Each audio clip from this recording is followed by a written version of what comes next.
السلام عليكم ورحمة الله وبركاته. أعزائي المشاهدين والمتابعين، أهلا بكم في حلقة جديدة من حلقات الكرة مع العمدة.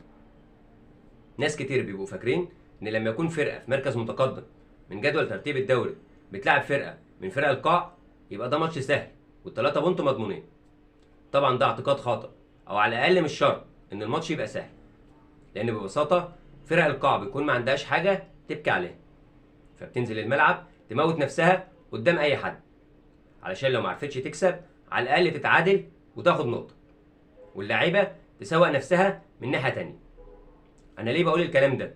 انا بقوله عشان في ناس بعد المصري ما كسب الزمالك 3-2 كانوا فاكرين ان المصري هيكسب حرس الحدود 5 أو 6. انا عن نفسي كنت خايف جدا من الماتش ده، وعارف ان المباراه دي في الغالب هتكون مباراه الهدف الواحد، يا لينا يا فين.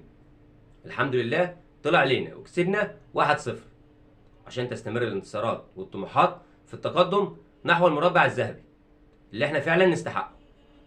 لكن رغم الفوز لازم نعترف ان في بعض المشاكل او السلبيات اللي كان ممكن ندفع ثمنها غالي، واولها عدم وجود مبدأ تكافؤ الفرص بين الانديه.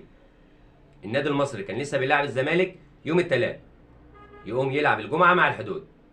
هي دي العداله الكرويه يا رابطه الانديه؟ ولو هي دي العداله، ليه الزمالك ما لعبش هو كمان يوم الجمعه؟ ما علينا. تاني حاجة، تألق الحارس عصام ثروت. طبعا دي حاجة حلوة وجميلة وربنا يوفقه ويفضل دايما متألق على طول، لكن التألق ده معناه اننا كنا مضغوطين وكان في هجمات خطيرة علينا، يبقى احنا كان لازم نمنع الهجمات دي قبل ما توصل لمرمى عصام ثروت، مش كده ولا ايه؟ تالت حاجة، احنا برضو لسه بنعاني من اللمسة الأخيرة.